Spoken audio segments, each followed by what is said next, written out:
Olá a todos vocês que estão nos acompanhando ao vivo ou mesmo pela gravação, posteriormente na nossa transmissão realizada neste dia 30 de abril, quinta-feira, onde estamos aí na véspera de feriado de 1º de maio, Dia do Trabalho. Estamos iniciando agora mais uma live do Encontro entre Amigos, onde aqui, final de noite, temos a oportunidade de conversar de uma maneira muito informal, muito tranquila, muito aberta, sobre diversos temas que estão afligindo aí os negócios em diversas categorias e diversos níveis, e sempre com algum tema relevante tratado por quem está no mercado e lidando diretamente com o assunto. Eu tenho a grata satisfação de estar hoje à noite acompanhado de um amigo aí de quase 30 anos e que já aqui a nossa tela. Mas até lá, eu queria pedir para que você participe conosco.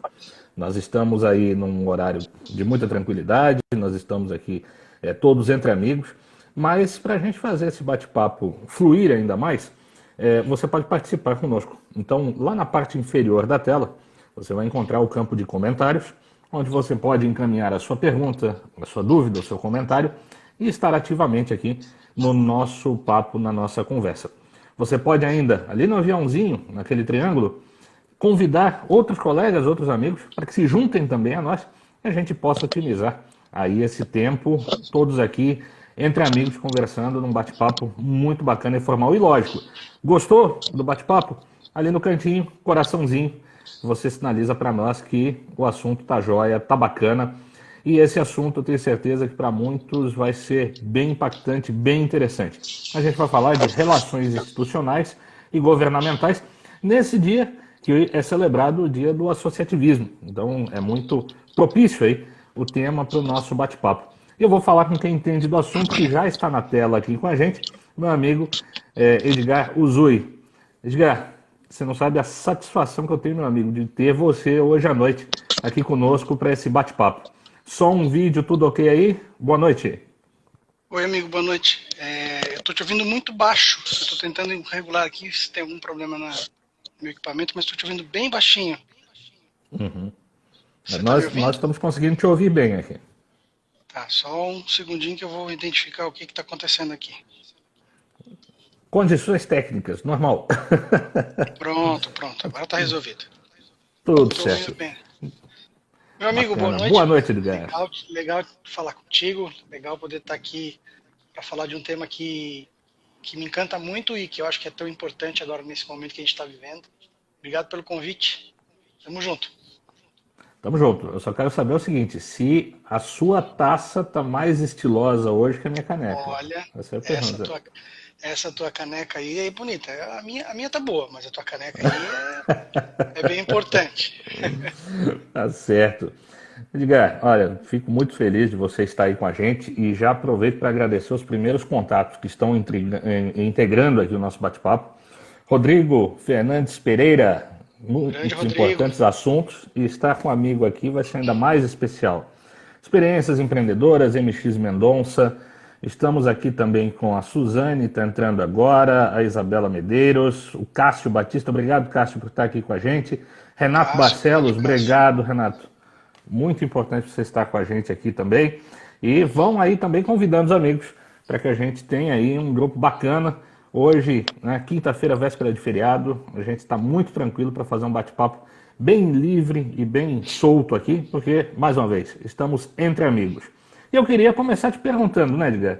A gente está hoje num momento extremamente complexo da economia, numa situação global super inédita, talvez nunca antes na história nós tenhamos vivenciado qualquer impacto similar a esse, pelo menos não se encontra registro ou comparativos, aonde agora, como uma questão de suporte, tanto empresas, grandes organizações, até mesmo agentes governamentais, têm percebido que passar por essa situação de uma maneira mais individualizada, sozinhos, né, enfrentando esses desafios, é algo talvez não muito positivo, aliás, talvez até imprudente.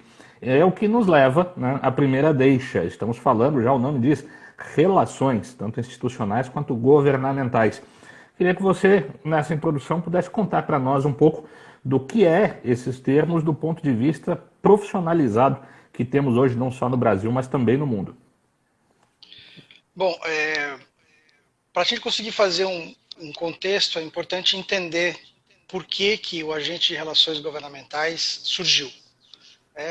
Algumas décadas atrás, a gente teve a criação, o surgimento do RP, do cara de relações públicas. Era aquele profissional específico que entendia o público daquela organização, daquela entidade, daquela estrutura que precisava se comunicar com alguém.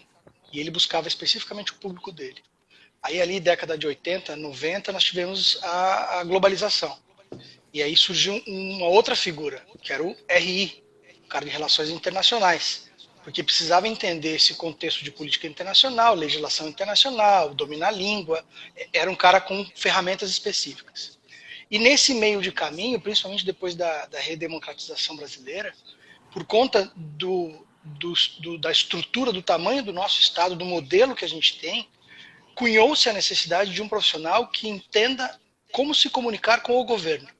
E aí surge o cara de relações governamentais. Não foi um movimento brasileiro.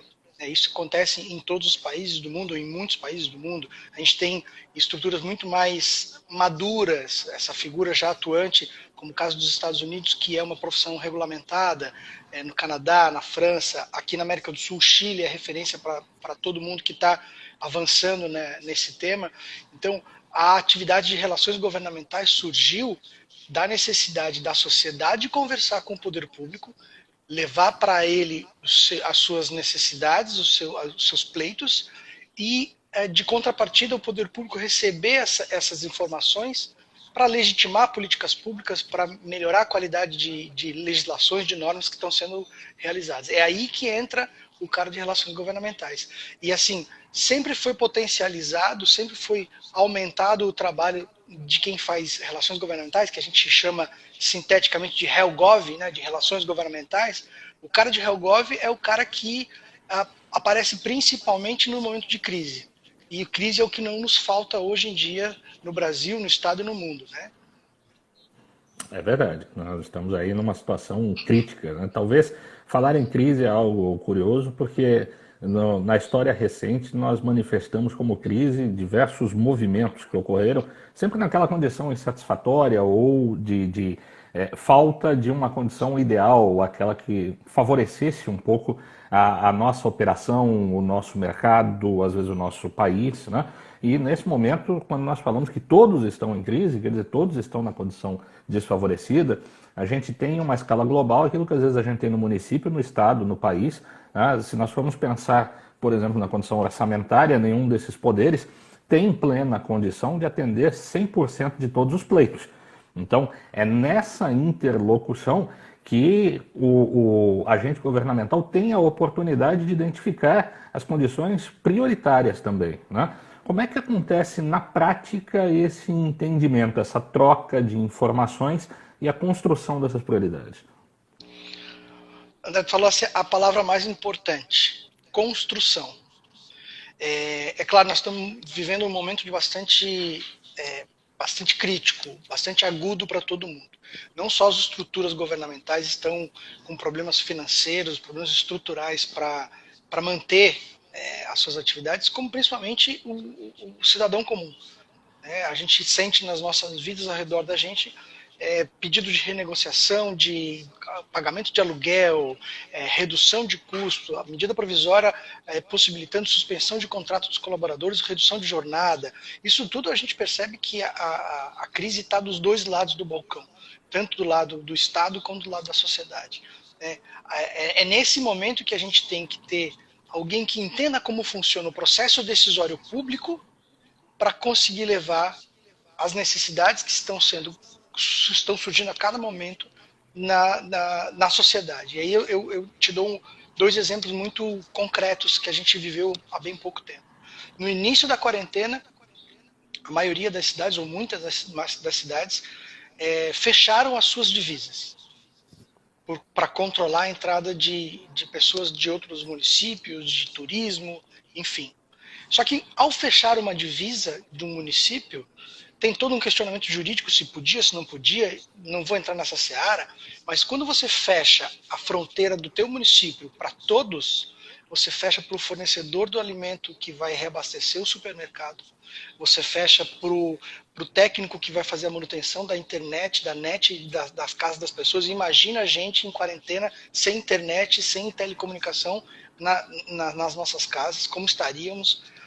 Fecha, inclusive, para quem vai fazer algum tipo de serviço obrigatório, essencial. Essencial é um termo bastante complexo, né? O que é essencial, o que não é essencial. E para quem, né? E para quem, né? A gente está aqui em Florianópolis, a gente teve, na verdade, no acho que terceiro ou quarto dispositivo legal que foi feito aqui em Florianópolis, abriu-se o funcionamento das barbearias, mas não abriu-se do escritório de contabilidade. Qual é esse julgamento? Quem define o quê? Por que a barbearia tinha uma essencialidade maior do que um outro serviço? Então, tudo isso faz parte do processo decisório do poder público.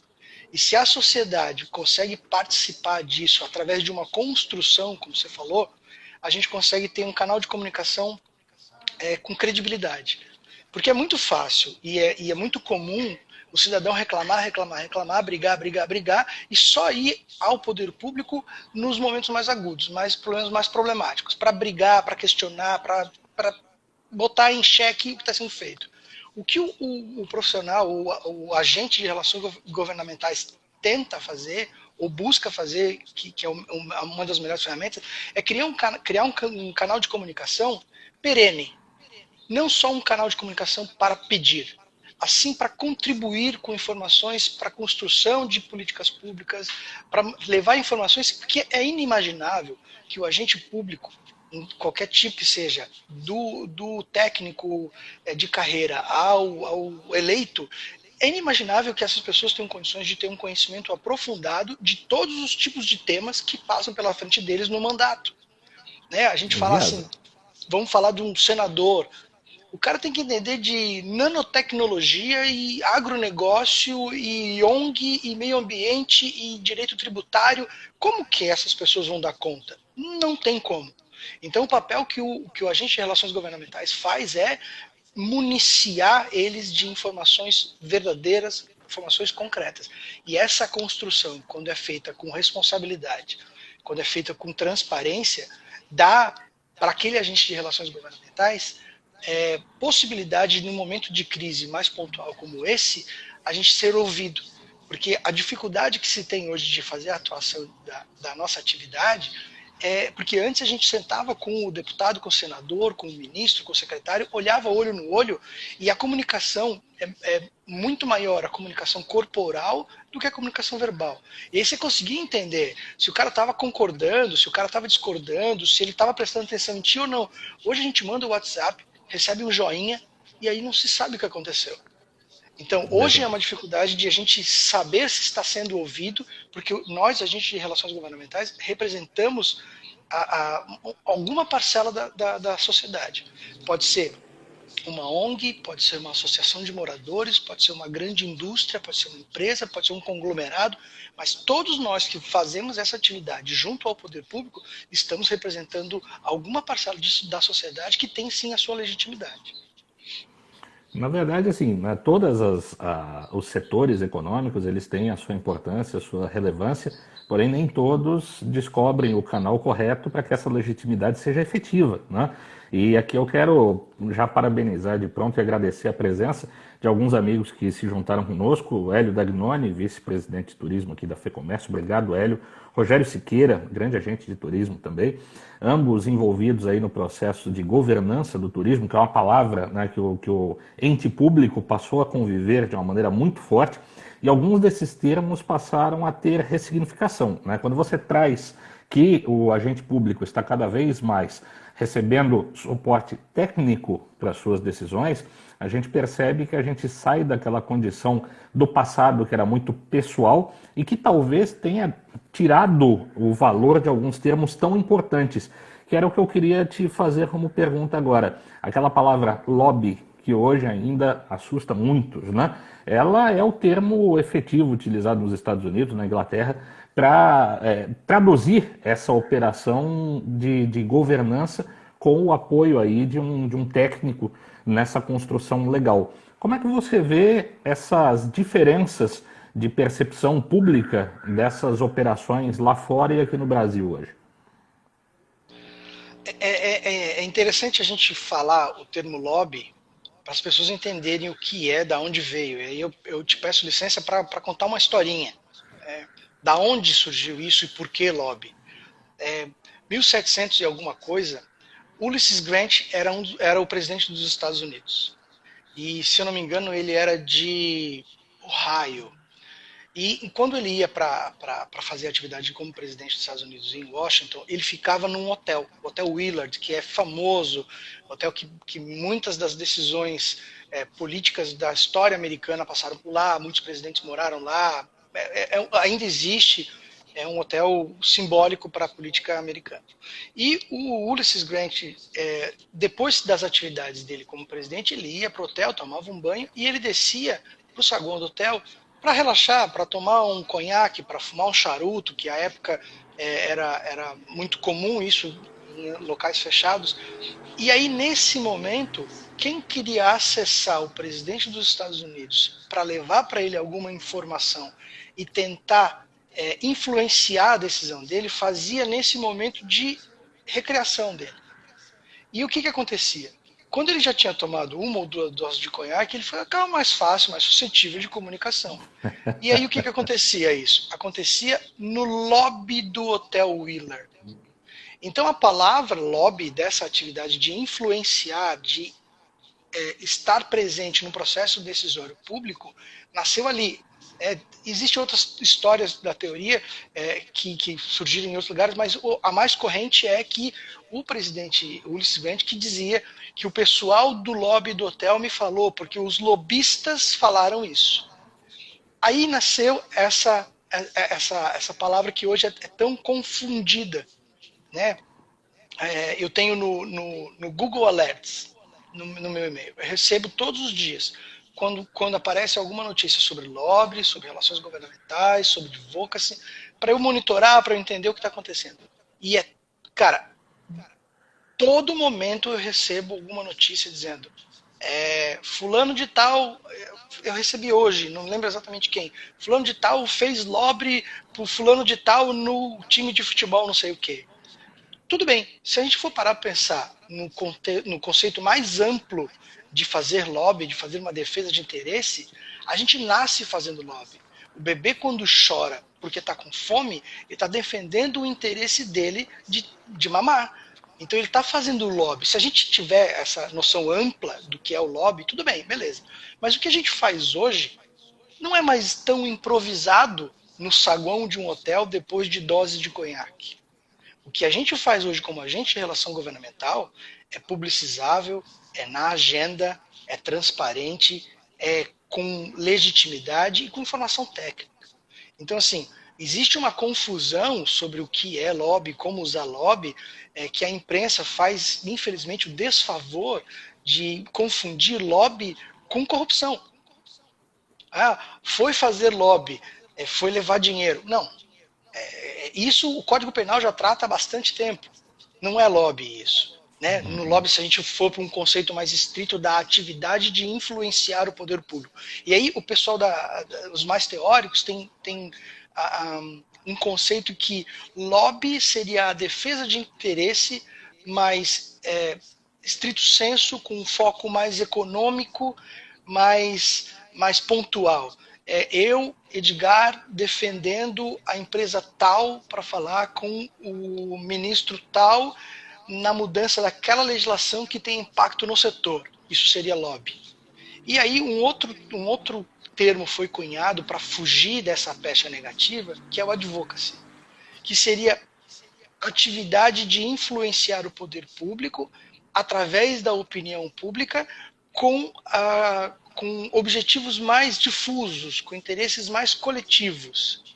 Né? Então, assim, quando o Greenpeace coloca um barco com um barquinho pequeno, com 6 pescadores, com 6 ativistas, na frente de um grande navio de pesca que está matando baleia, eles não estão sendo pagos pelas baleias.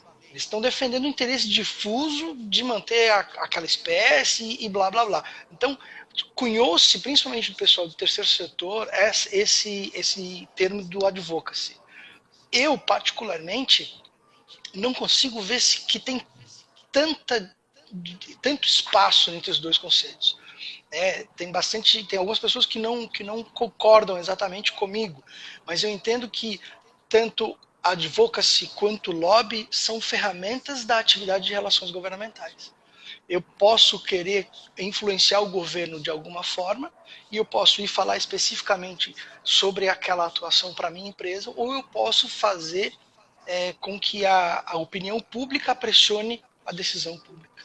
E um fato concreto disso, tu vais lembrar, é que há poucos anos atrás a gente teve aquela campanha Eu Não Vou Pagar o Pato.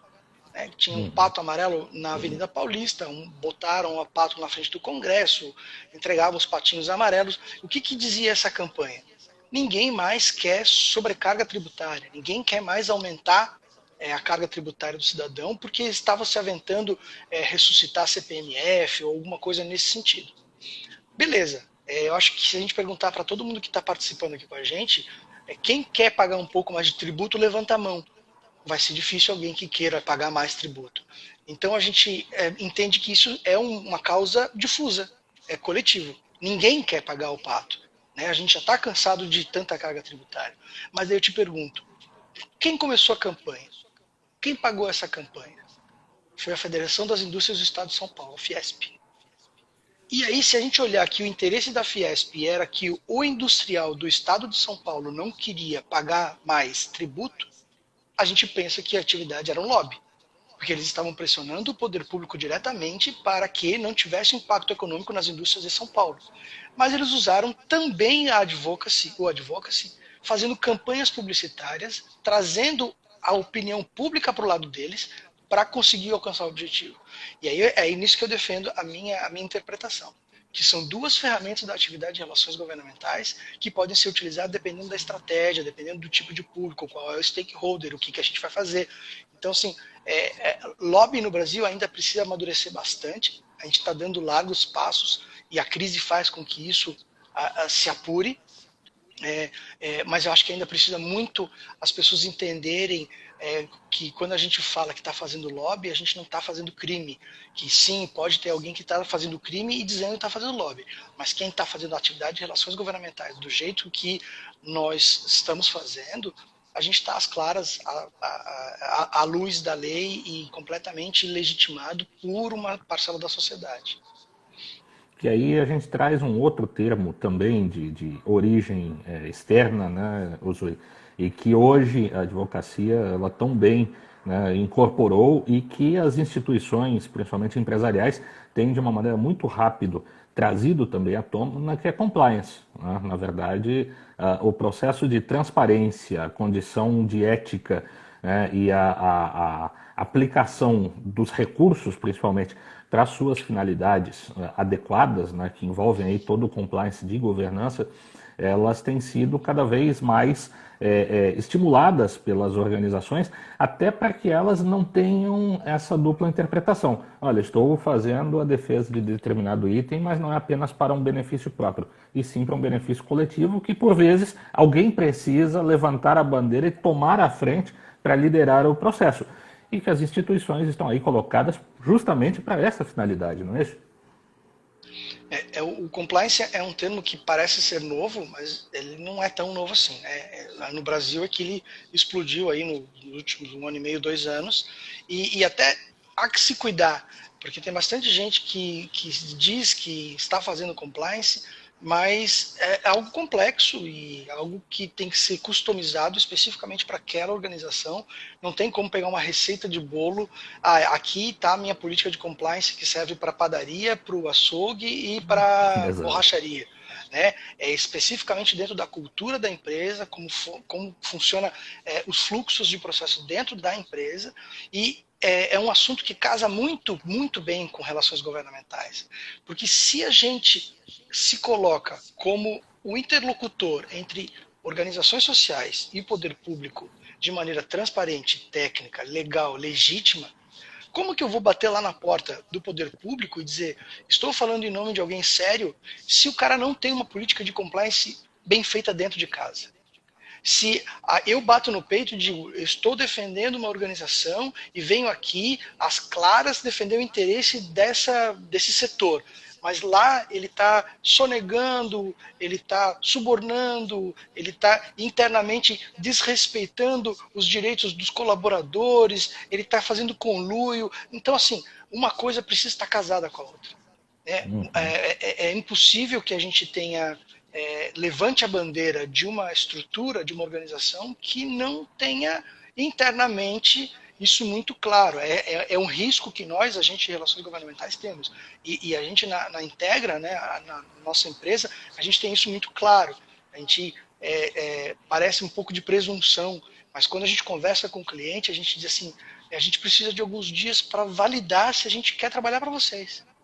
Porque a gente tem uma estrutura, tem uma história para manter e a gente vem mantendo essa linha para que, e não falo só da Integra, eu falo da grande maioria das empresas, dos agentes que têm se colocado hoje, e se botado a cara a tapa e batido no peito, eu sou Helgov, eu trabalho em relações governamentais, eu sou RIG, eu trabalho em relações institucionais governamentais.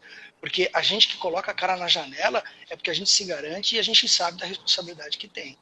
Então, a atividade do compliance, a estrutura de compliance dentro da empresa é bem importante para a gente ter segurança na nossa atividade. E o contrário também. Não adianta a empresa ser toda certinha internamente, ter o due diligence com todos os seus prestadores de serviço, mas o cara que vai falar com o governo vai com a mala de dinheiro. Então, assim, para que você cuida de dentro da sua casa? Porque quando você vai para o lado de lá, que não deveria ser o lado de lá, deveria ser uma composição, né? Deveria se trabalhar em conjunto, a gente caminha para isso. Acho que o amadurecimento da democracia brasileira passa por esse momento de entender que não tem que ter essa dicotomia Estado-sociedade, e sim a gente tem que estar integrado em construção de coisas boas para todos, né? Então, quando a gente tem esse espaço em que o agente de relações governamentais precisa seguir e não tem a segurança interna, a gente fica pisando em ovos. Assim. Eu já tive, em alguns momentos, principalmente no início da carreira, de que eu não tinha muita certeza do que eu tinha que defender. E aí, em alguns momentos, eu me senti bastante desconfortável. Graças a Deus, nunca tive problema. Era só um momento que eu, por talvez não conhecer tanto o processo interno, me sentia assim. Mas, graças a Deus, não tive nenhum problema maior. Deixa eu só fazer uma correção aqui, André.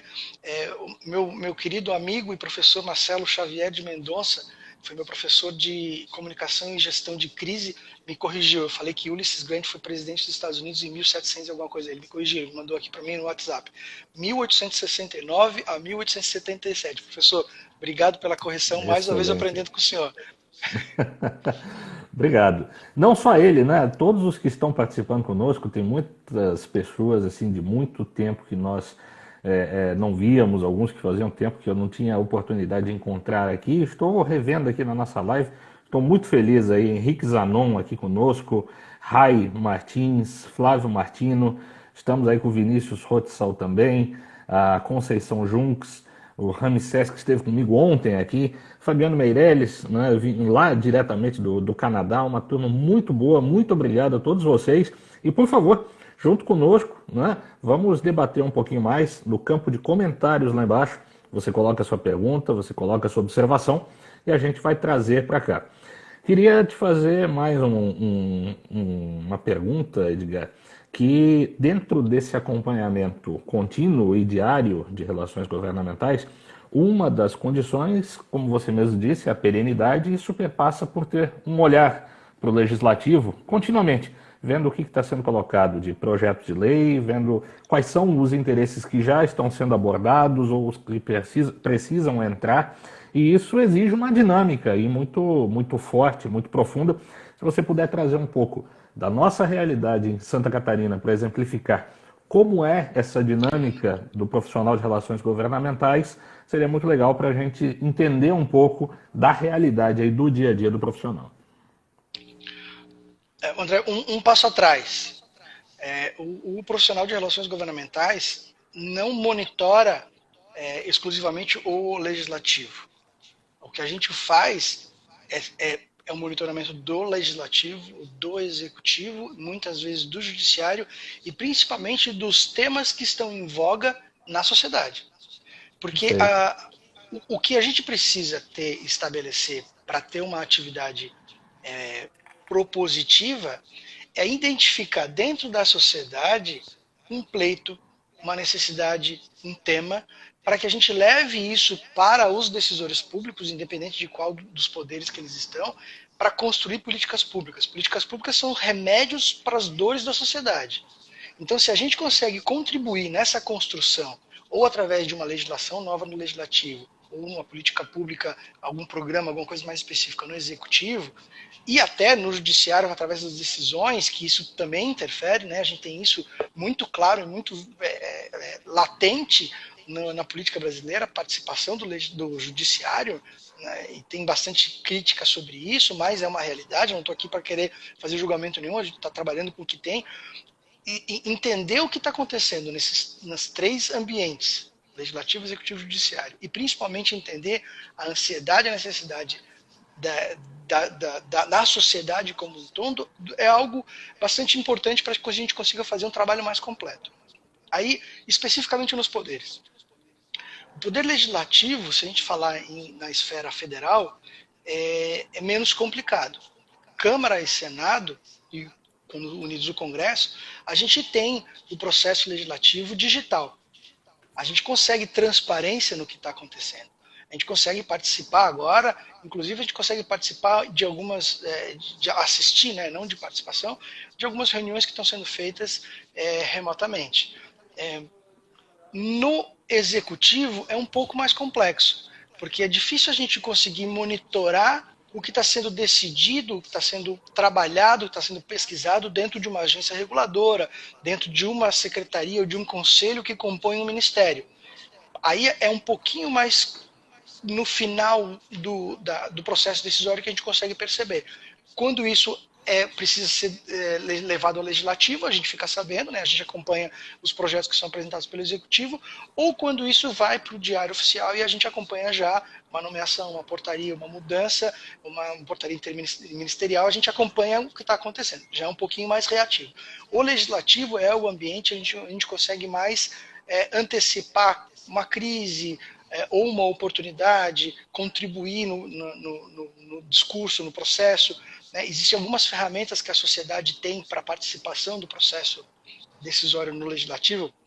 Aí eu falo do plebiscito, não só do legislativo, né, do poder público como um todo, mas o plebiscito, o referendo são momentos que a sociedade coloca a sua opinião. O próprio voto, em que pese a gente ter bastante aumentado o número de pessoas que decidem não participar do sufrágio, né, essa crise da democracia representativa, que é mundial, em que pese isso, mas o voto é a principal forma do cidadão dizer o que quer, né, um pouco mais genérico. A gente tem, em algumas casas legislativas, as comissões de legislação participativa, em que o cidadão, gostando dos seus direitos eleitorais, civis, ele pode apresentar uma proposta para uma comissão de legisladores e eles validam se ela tem competência legislativa, se ela é constitucional e, se for, apresenta essa proposta. Só que são raríssimas essas ideias serem efetivadas, é muito pouco, até porque as pessoas não conhecem como funcionam essas comissões. Existe a iniciativa popular, né, que a gente tem alguns casos, por exemplo, a Lei dos Crimes Hediondos foi uma iniciativa popular em que, pese ela não tenha finalizado assim, mas foi uma motivação vindo do povo, só que tem uma questão burocrática de assinatura, título eleitor, tem que ser validado pelo cartório eleitoral, é burocrático, é difícil, mas existe parcela pequena de legislação feita, muito pequena, através desse modelo, e a atividade de relações governamentais, que para mim é também uma ferramenta de a sociedade se expressar no processo de decisão do poder público. E o legislativo a gente tem monitoramento do processo legislativo mais concreto no governo federal e nas assembleias. Quando a gente desce para as câmaras de vereadores, aí complica. Aí realmente ainda precisa de mais uma estruturação forte de dar mais transparência das câmaras, né, das decisões do processo legislativo nas câmaras de vereadores. A gente aqui em Florianópolis, município, a gente atuou em vários, de Santa Catarina os maiores, já atuou em todos, Curitiba, Porto Alegre, São Paulo, beleza, ok, as capitais e municípios maiores, mas quando a gente vai para um município pequenininho, aí complica. Eu tive uma oportunidade, uma necessidade de conversar com uma Câmara de Vereadores de um município daqui do interior de Santa Catarina, que eu conversando com a servidora responsável pela parte legislativa, eu perguntei lá, mas dona fulana, quando que acontecem as reuniões das comissões para a gente poder acompanhar? Ah, não tem data fixa. A maioria das vezes os vereadores conversam entre si e já trazem a decisão. Oi? Como que a sociedade vai poder participar de um processo decisório? Como que a gente vai conseguir estar lá e apresentar a nossa ideia? Como que a gente vai questionar e até municiar eles de informações para essas decisões? Lembrando que a competência legislativa do município é maior até que do Estado. O direito diz que a competência legislativa do Estado é a residual, que a União não legisla. O que o município não legisla sobra para o Estado. E tem as concorrentes, né? Então, assim, a gente tem 5.570 municípios no Brasil. Há muito ainda que ser amadurecido para que o cidadão possa realmente acompanhar o que está sendo definido e decidido que impacta na sua vida de forma mais atuante. A gente tem o caso agora muito concreto também. Gosto de trazer exemplos do dia a dia para que as pessoas entendam.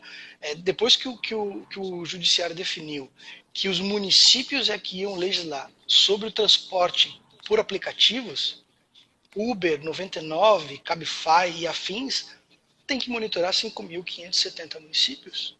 Como fazer isso nos municípios que não têm processo legislativo digital? Então, assim, inviabiliza a participação. Estou falando aí de empresas especificamente, mas se fosse um outro exemplo de uma parcela, um conglomerado ou um interesse mais difuso, como que ia conseguir acompanhar questões ambientais se os 5.570 municípios estão legislando sobre isso? Então, a gente tem bastante dificuldade na atividade, mas é espetacular quando a gente consegue contribuir para uma política pública, para uma nova legislação que impacta a vida de milhares de pessoas, dependendo da esfera de milhões de pessoas, e a gente vê que a gente ajudou a melhorar a qualidade de vida, ajudou a minimizar um problema, a evitar um equívoco, porque a gente contribuiu com a nossa atividade. E isso é o que me move. Isso aqui, quando eu coloco a cabeça no travesseiro, me faz levantar no outro dia para começar tudo de novo. É um papel extremamente relevante, até porque isso lida com, às vezes, parcelas significativas da população, e mesmo que fosse uma única pessoa, nós estamos impactando vidas de uma maneira direta, né? Agora, muitas das pessoas que, às vezes, estão inseridas nesse meio, né, elas estão ativas ali, querendo dar sua contribuição, e, por vezes, né, tem a dificuldade de saber como se inserir, como dar a sua contribuição prática e realmente ser relevante em todo esse processo de construção, seja ele legislativo, no acompanhamento do executivo, ou ainda, de alguma maneira, estabelecer aí uma relação com o judiciário. A gente sabe que algumas instituições permitem essa participação ativa e, por vezes, tomam frente, né, para representá-las, as ouvem em fóruns, outras vezes há alguns segmentos que têm conselhos estabelecidos, muitos deles municipais, alguns estaduais, que juntam tanto parcela da iniciativa privada, quanto do governo, quanto da sociedade civil organizada, e ali levam condições para que o governo tome suas decisões. Mas, além disso, tem o papel extremamente relevante do agente de relações governamentais. Como é que você pode dizer para nós, para quem está acompanhando hoje e diz, puxa, eu queria realmente ter uma participação ativa na decisão que os governos tomam em favor da minha sociedade, dentro dessas possibilidades, o que ele deveria fazer para de fato ter esse sucesso, esse resultado?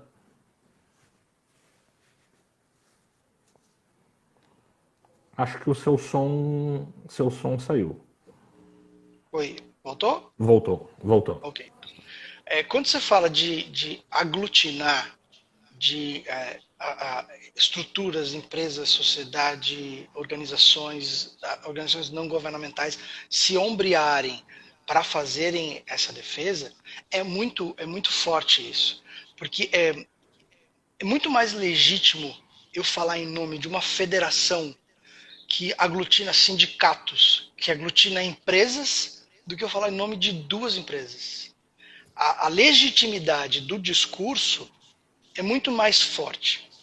Se eu falo em nome de uma central de trabalhadores e não do sindicato dos trabalhadores da pesca de não sei aonde, é muito mais legítimo, muito mais eficaz.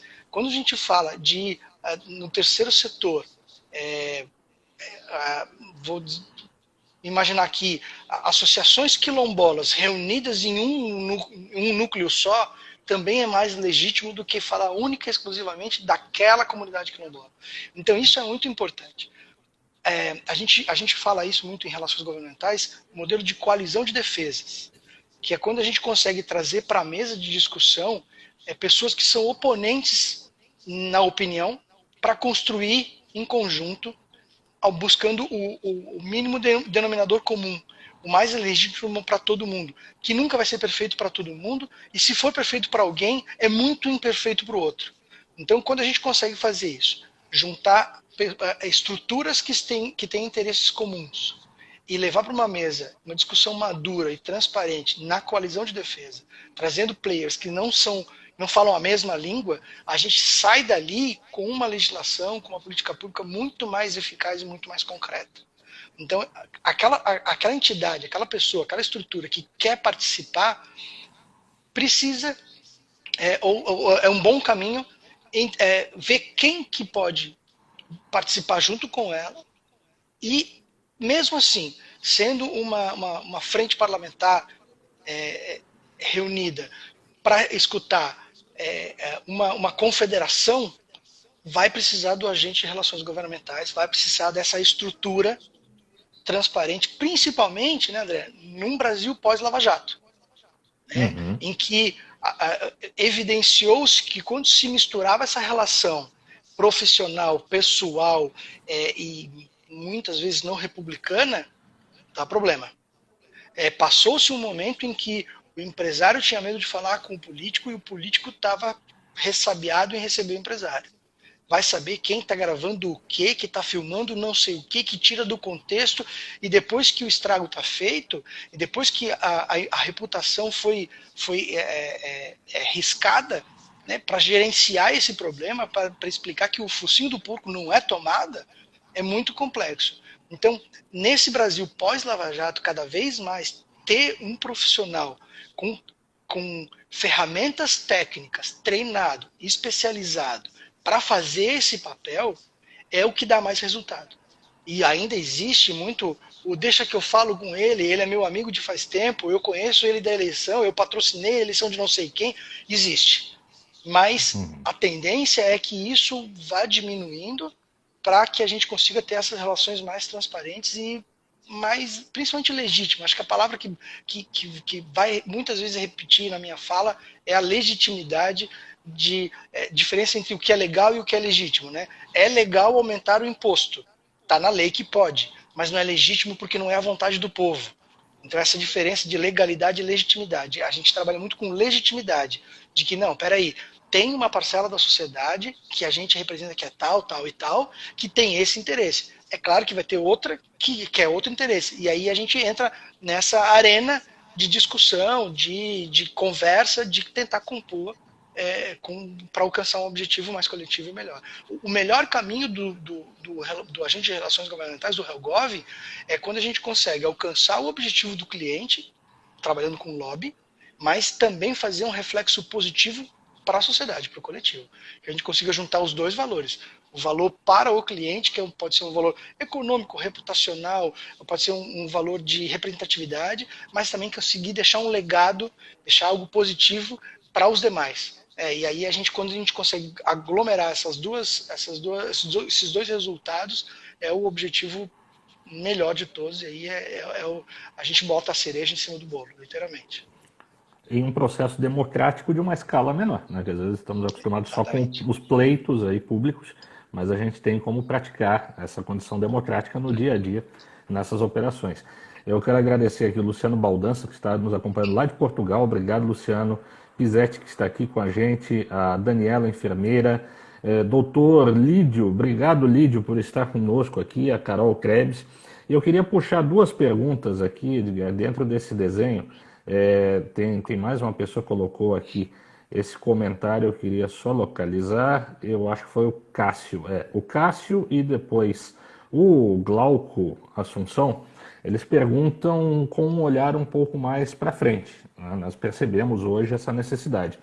Estamos passando por um momento agora onde, ainda que a gente saiba que o melhor caminho é o diálogo, esta condição de defender de uma maneira um pouco mais intensa a sua necessidade individual, ela entrou já na escala de sobrevivência para muitos negócios e para alguns segmentos. Né?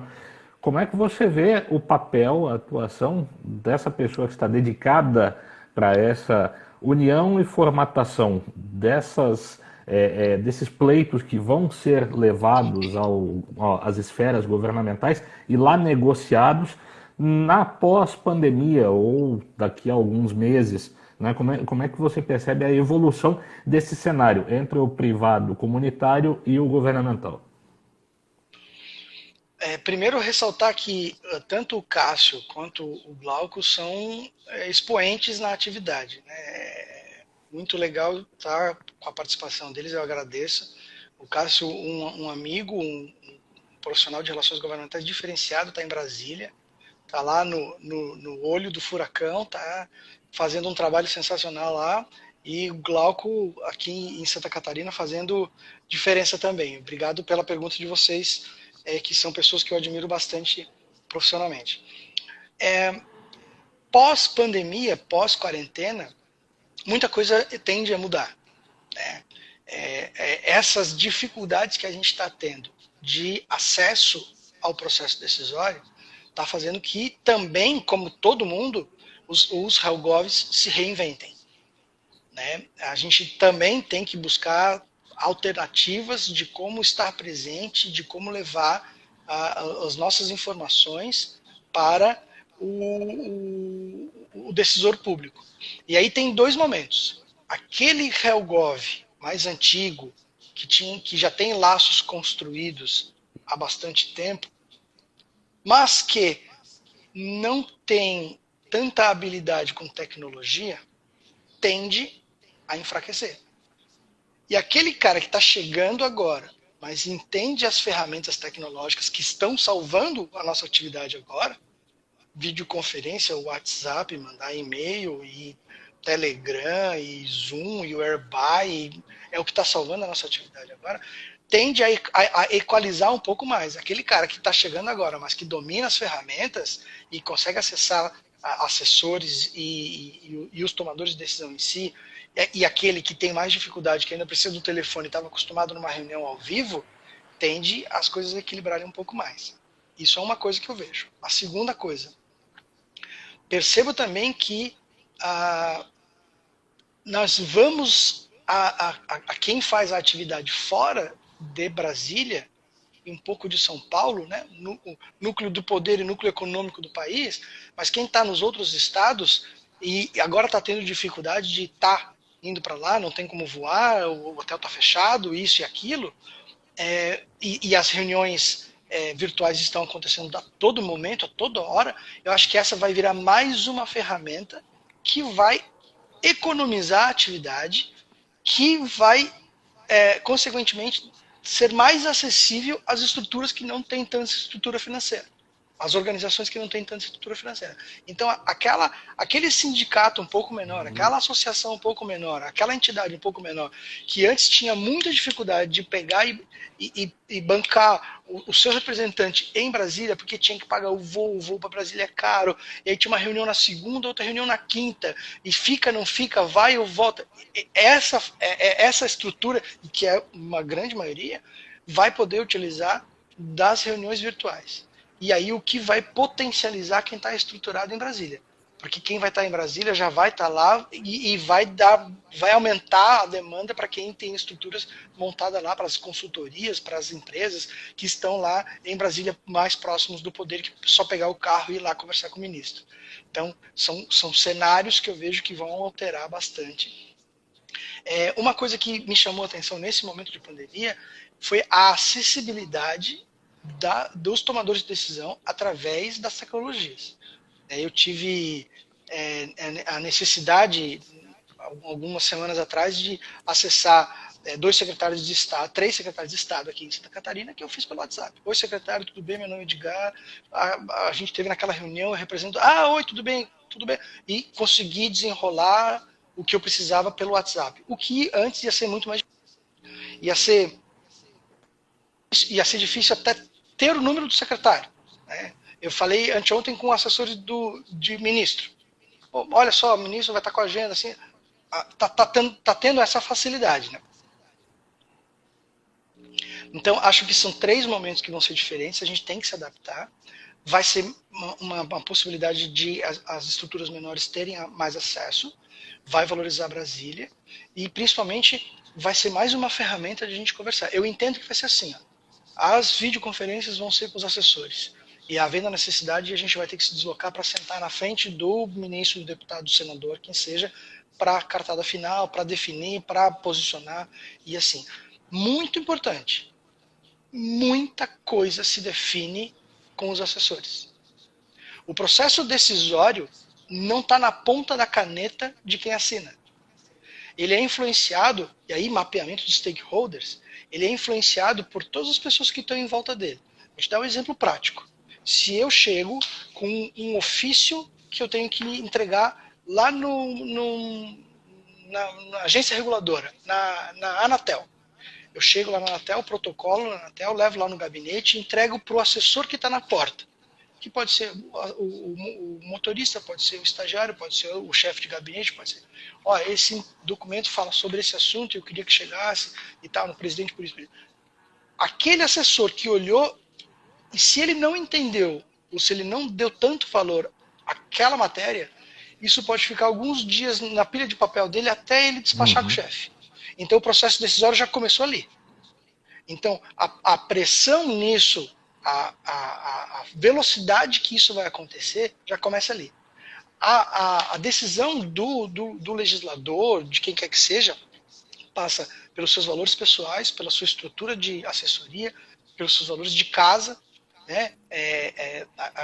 Eu tenho um cliente em que a gente sempre fala do mesmo exemplo que aconteceu de um deputado federal alguns anos atrás, numa comissão, pediu vistas de um projeto de lei e que ninguém entendeu, porque ele não era um deputado com aquela bandeira, ele não era um deputado que estava ativo, ele nunca tinha se metido naquele tipo de assunto. E ninguém entendeu o que estava acontecendo.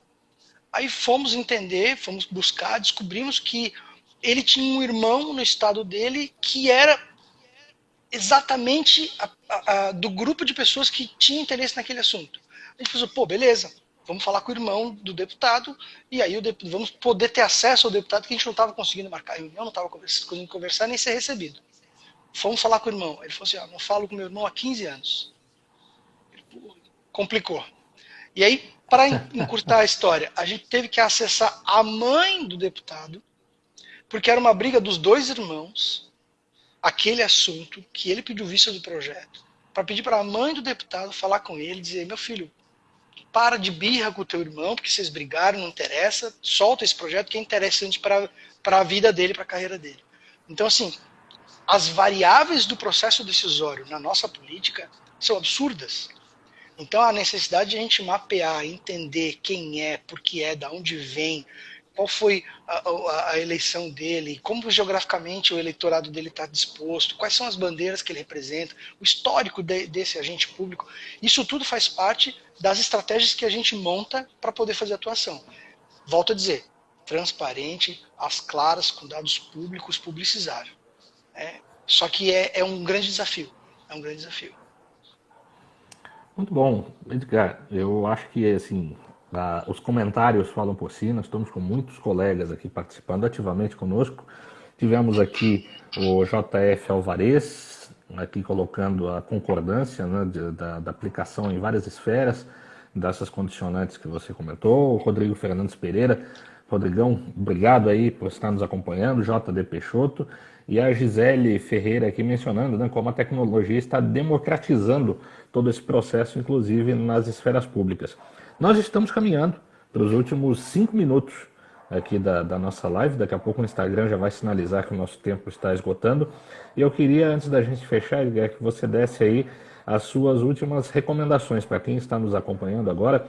Eu sei que nós temos agentes de relações governamentais, eu sei que nós temos microempresários e prestadores de serviço, e nós temos membros de instituições diversas que dialogam quase que diariamente com o poder público, né? Em vista de todo esse cenário complexo que você desenhou, do que a gente tem de expectativa de maiores impactos pela situação que nós estamos vivenciando agora do Covid-19, quais seriam aí as suas recomendações finais para que o dia a dia e a atividade desses que estão nos acompanhando sejam favorecidas aí na lida com os agentes governamentais? O terreno é muito árido, o momento é muito difícil. Então, eu entendo que fazer carreira solo é muito mais difícil agora. Né? Já era antes, agora está cada vez mais. Então, a minha sugestão para quem está fazendo atividade de relações governamentais, e é muito, muito legal dizer isso, não se defende a criação de uma profissão. Não é regulamentar uma profissão de Helgov, é regulamentar a atividade. A atividade é transversal nas profissões. Não tem ninguém melhor para defender quem forma em medicina do que um médico que entenda do assunto e se dispõe a conversar com o poder público. Então, assim, a regulamentação que a gente defende é de como fazer a atividade. Então, eu digo, nesse momento complicado, fazer carreira solo é muito complexo. O que eu recomendo? Buscar as estruturas que já estão fazendo, e aí eu trago aqui a ABRIG, Associação Brasileira de Relações Institucionais e Governamentais, que é a nossa entidade mais antiga, e o IRELGOV, Instituto Relações Governamentais, que nasceu em São Paulo e é uma think tank que pensa e ajuda a gente a maturar a nossa atividade. Essas duas estruturas, ABRIG e IRELGOV, vão trazer para quem está fazendo carreira solo uma estrutura de network, de capacitação, de visibilidade extraordinária. Minha recomendação é: procurem conhecer as atividades da ABRIG e do IRELGOV, porque realmente nos dá mais musculatura para enfrentar os desafios que o cenário, o modelo político brasileiro já tem, agravado extremamente com a crise, com a Covid-19. E capacitação. Capacitação. Conhecimento não ocupa espaço. É preciso conhecer todas as ferramentas e as dificuldades do modelo que a gente tem de atividade. São os dois conselhos que eu posso dar humildemente, que é o que eu trago para a minha vida. Eu sou membro fundador do Helgov, sou membro associado da ABRIG, e eu estou sempre estudando, sempre buscando mais conhecimento, e agora estou até com um projeto dentro da Integra de desenhar um curso para poder democratizar o conhecimento que a gente vem aglutinando já há algum tempo, para poder passar isso e fomentar aqui no sul do Brasil a nossa atividade, que tem tanto para fazer. Muito positivo, tenho certeza que a adesão será muito grande. No minuto que a gente nos resta aqui, Edgar, a gente sabe que hoje a opinião pública, né, é algo super complexo, né, principalmente que com o advento aí das mídias sociais, as opiniões se propagam com muita facilidade, muita velocidade. Vivemos um momento de polarização política muito intenso também, e isso manifestado pelas condições mais fantásticas possíveis, eu diria em alguns momentos até bizarras, né, que tem tomado aí o dia a dia das discussões das pessoas. Ao mesmo tempo, as pessoas querem ser participativas. Um toquezinho rápido nesse convívio sobre a reputação nas mídias sociais, principalmente das pessoas que querem ativamente participar da política. A gente tem que parar de fazer política achando que é 10 time de segundos. futebol. Não pode pensar como time de futebol. A gente tem que ser racional e pensar na coletividade. Equilíbrio. Equilíbrio é a palavra que resume tudo. Excelente. Edgar, muito obrigado. Achei excelente o nosso papo. Tenho certeza que ajudou muita gente que está nos acompanhando. E, finalizando, quem não conhecia, vai lá no perfil do Edgar, anexa ele. Nos vemos na segunda-feira. Grande abraço, gente!